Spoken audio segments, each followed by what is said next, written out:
Good afternoon, members, and welcome to you all to this hybrid meeting of Democratic Services Committee, which is open to the press and public. We welcome the use of the Welsh language at meetings. I've had no requests for people to speak Welsh today, so the meeting will be conducted in English only. Please can members use the raised icon hand to indicate when you want to speak, and remember to keep your microphones muted when you're not talking. May I remind my members that as a statutory guidance under the Section 4 of the Local Government of Wales Act that was formally adopted hybrid meetings, any member attending the meeting remotely must be able to be seen and heard by members and officers who are attending the meeting, as well as by members of the public viewing the meeting. So can I ask you all to please make sure your cameras are turned on during this meeting. Moving on to the agenda. Item number 1. Apologies. Dominique, do you have any apologies at all? I've had no apologies today, Chair. Thank you, Dom.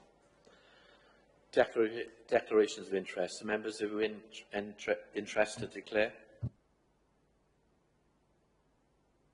No. Thank you. Stella, do we have to declare on the remuneration? Yes, Chair, I've got my hand up, Chair, if I can give some advice on yes, that, if that's you, okay. Yes, it's members all potentially have the same personal interest as being affected by the proposals in the report. For example, there's reference to member salaries. It's not a prejudicial interest. So can I ask that all members confirm that interest? Thank you, Chair. Thank you, Dallas. Members, raise hands. Okay, thank you.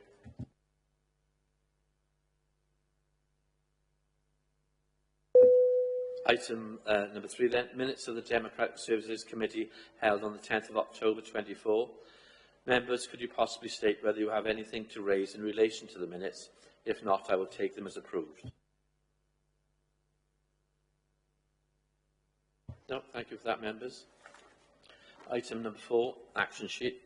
Members, the action sheet includes updates on what has been done to implement the committee's previous decisions. There are currently no outstanding actions. Item number 5, the Independent Remuneration Panel for Wales draft report. I would ask Jason Lewis, Director of Corporate Services and Head of Democratic Services, could you present the report, please, Jason? Thank you, Chair. Good afternoon, members.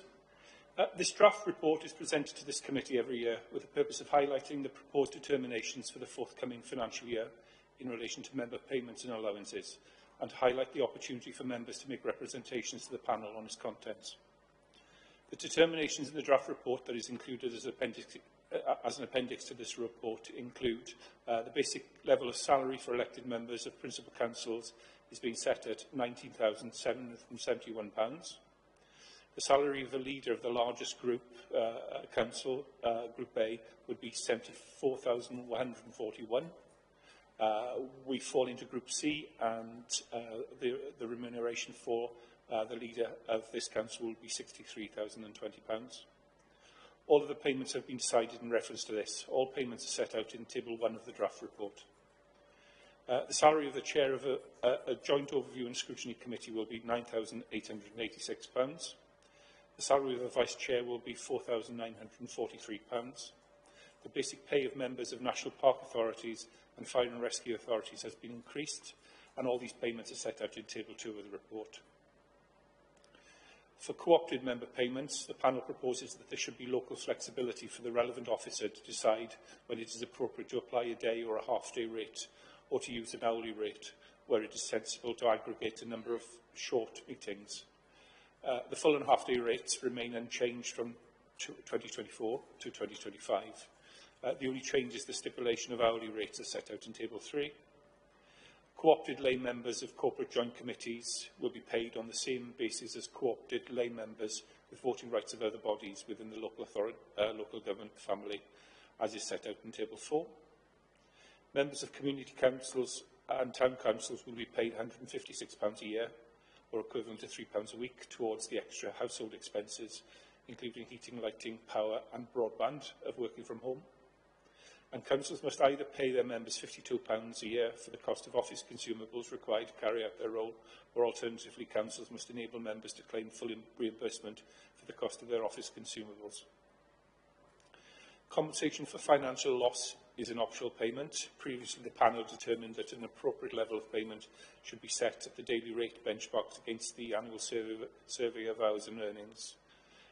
To maintain this link, the figures for 2025 are now proposed as £126.74 for a full day and £63.37 for a half day.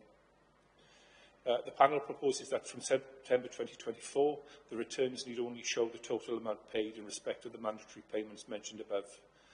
This is the £156 contribution to the cost of working from home and the £52 set rate consumables allowance and the travel and subsistence expenses paid. This brings us in line with the reporting of the costs of care and personal assistance allowances. And all other determinations set out in the 2024-2025 annual report of the panel remain valid and should be applied. The IRPW is required to publish its final report by the end of February each year. Group leaders and individual independent members will be briefed on the final report upon its publication. The draft report has been previously circulated to all members, and the consultation period ended on the 29th of November 2024, but arrangements can be made for any representations made by this committee to be communicated via email to the IRPW. So in terms of recommendations, members, the recommendations are that this committee agree to note the content of the draft report for 2025-2026 and note that all members received a copy of the draft report and consultation questions and were invited to comment on the draft report ahead of the consultation closing on the 29th of November 2024. Thank you, Chair. Thank you, Jason. Members, any comments at all? Yes, please, Chair. Thank you, Rose. Just clarification, really, because members' allowances was always called members' allowance. But throughout this report and the actual report from for our committee, it actually states allowances and salaries. Now, I think there's clarification needed whether or not it's a salary or whether it's an allowance. And that recommendation might go back because it's throughout the Independent Remuneration Panel's document as well. Whether the basic salary is a basic allowance for members is a salary, or whether it's allowance, because actually it's a special responsibility allowance and a travel and subsistence allowance, but yet then it turns into a salary.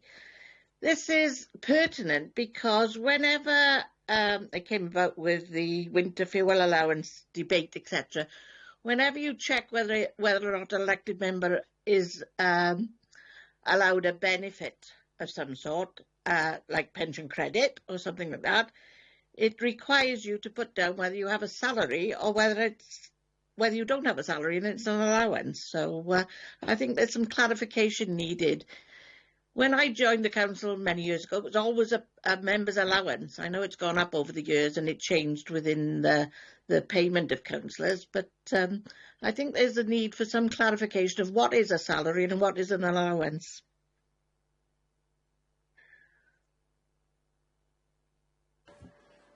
Thank you, Rose. Jason? Thank you, Councillor Seaborn. I'm not entirely sure myself, to be frank, and I think it's a pertinent question to ask. I think the way I interpret it was that the basic payments to members were termed salaries, and that any additions were termed allowances. But that's just my own interpretation of it, to be honest with you, and it's a pertinent question that we can pose to the panel.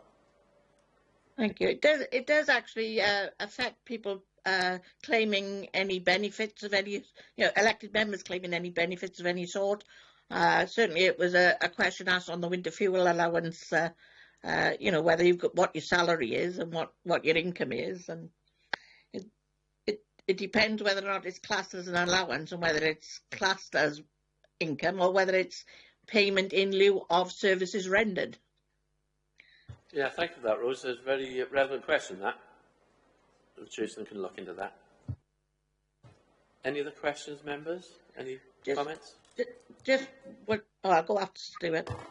I was going to make the same comment because for purposes of tax, and NI, we have all those bunged on it.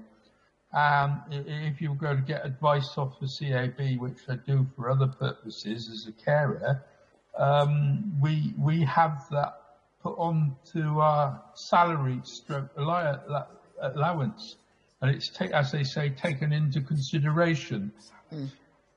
So from their point of view, DWP, etc., it's very seriously taken, and obviously tax. It's treated as such.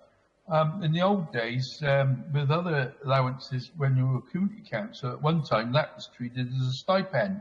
It's not a stipend, is it? There we go. Thank you, Stuart. Rose, do you want to come back in?